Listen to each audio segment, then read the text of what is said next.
Hi, I'm David Levin, and welcome to another copious episode of Pop Goes the Culture, the behind-the-scenes TV stories you wouldn't have known from the people who were there.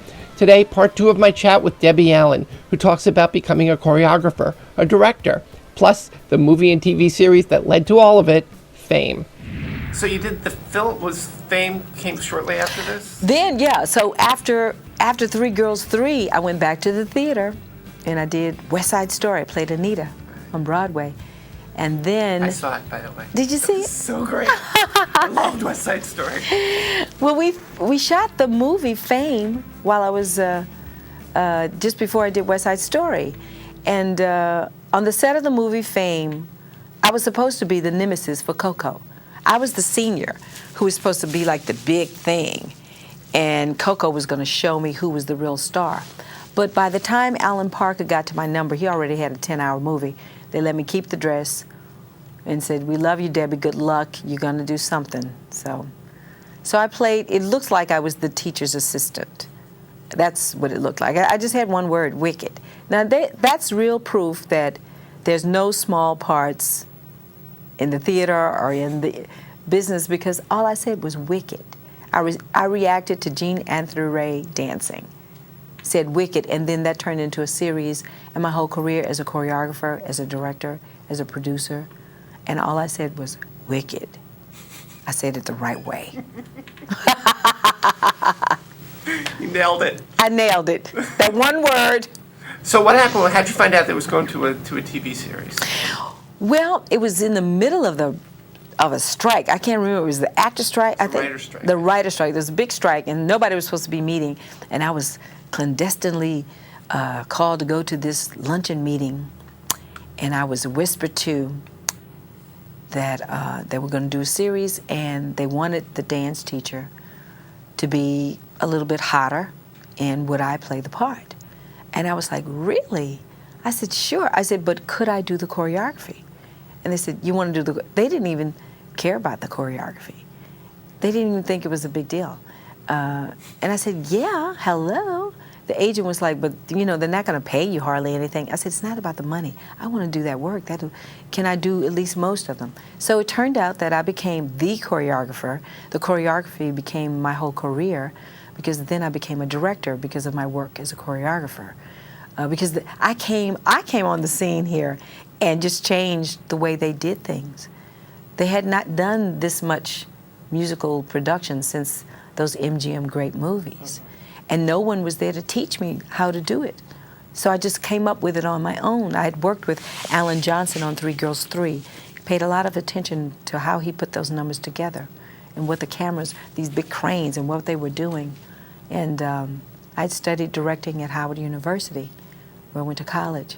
So I translated my own idea of writing out my notes and the numbers, and the cameraman was, I remember Bill Spencer saying, "Kid, what are you doing? We can't have these two dancing together. This girl is too black and he's too white." I said, well, Bill, you're going to have to find a way to light it, because that's my best dancer, both of them. And they're going to dance together every week. So you're going to have to find a new way to light it. Now I was Miss Sassy. I just got off the bus, but I was running things, honey. I just had that kind of authority, or just sense of confidence about what I was doing. And I was leading a band of angels, all those dancing angels. I mean, they were a handful. Oh my God, they were a handful. How so? Because the stories on Fame were very much like what was going on behind the scenes. Jean Anthony Ray, who was like my son, was so raw, so talented, so magnificent, and so undisciplined. It was just how he had grown up. And when he didn't feel like it, he wasn't going to do it. So I had to teach him differently. So I kicked his ass on a weekly basis, and he loved me for it. So off camera and on camera, you were the same role. I was the same role. I mean, I was teaching Erica Gempel, Coco, how to dance. I was teaching Lori Singer how to dance. On the weekends, I never got a day off, never, because I had to always get them up to speed.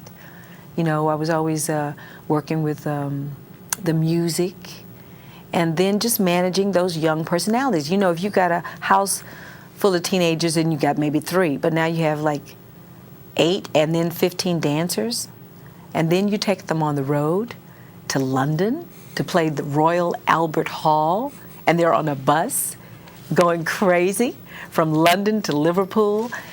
Oh, it was a handful, but it was one of the greatest times of my life. How did you learn?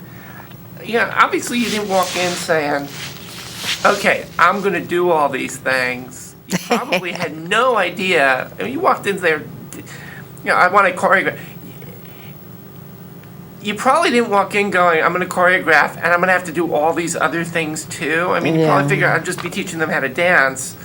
Sort of walk me through that. You don't, if only I knew, but you found out. Well, there was kind of a natural progression from one thing to the other. Everyone that dances can't choreograph, like everyone who sings can't write music, but I was developed as a young girl in the art of music and art and theater, and I was most versatile in my high school class. So I was always curious. I think my curiosity led to the development of my wanting to try to do all these things.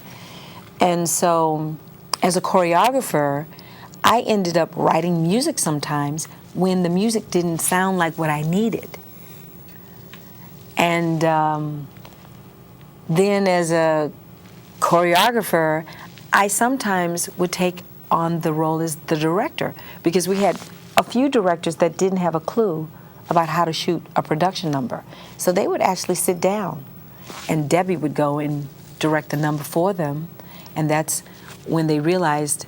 By then, the cameramen loved me, the guys loved me, and they were like, give Debbie a show because we want her to be the director. And Bill Blinn, our executive producer, gave me my first episode, and then it was like, how many do you want, Debbie? And it was amazing. But the role playing was, I don't know, I come from a big family. I come from Texas, where there's a lot of nurturing, and these were young kids, and some of them just straight off the block. Some, like Gene, he was raw. He had been in the movie, but he still was raw.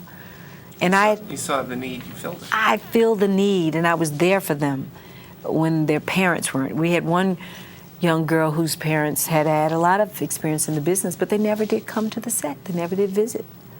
And she was kind of lonely in a way. And then we had one who was very ambitious and just challenged everything that happened, just challenged every single moment. And I tried to make her understand that take what's given and make it into something. Don't just say, I'm not going to do something. This is not a way. In the theater, you have to be collaborative. It is a collaborative art. There's a spoken word, but how do you say it? How do you, what are you wearing? Are you in the dark? Is there light on you? So I've always been a team player, and also the leadership quality. I'm a Capricorn, so the leadership, what can I tell you? I was the drum majorette, copying my sister Felicia Rashad. Always in a leadership position since I was a young girl, I think. Hey, thanks for watching. Next time, my conversation with Debbie Allen continues. She talks about mentoring young performers, directing Family Ties, and directing the pilot of Fresh Prince of Bel-Air with a young Will Smith. Till then, what did you think of her fame stories? Leave your thoughts in the comments, and I'll see you next time. Hey, if you want to keep these conversations going, help me out by becoming a Patreon subscriber. Just $3 a month gets you first dibs on Ask Them Yourself call-ins.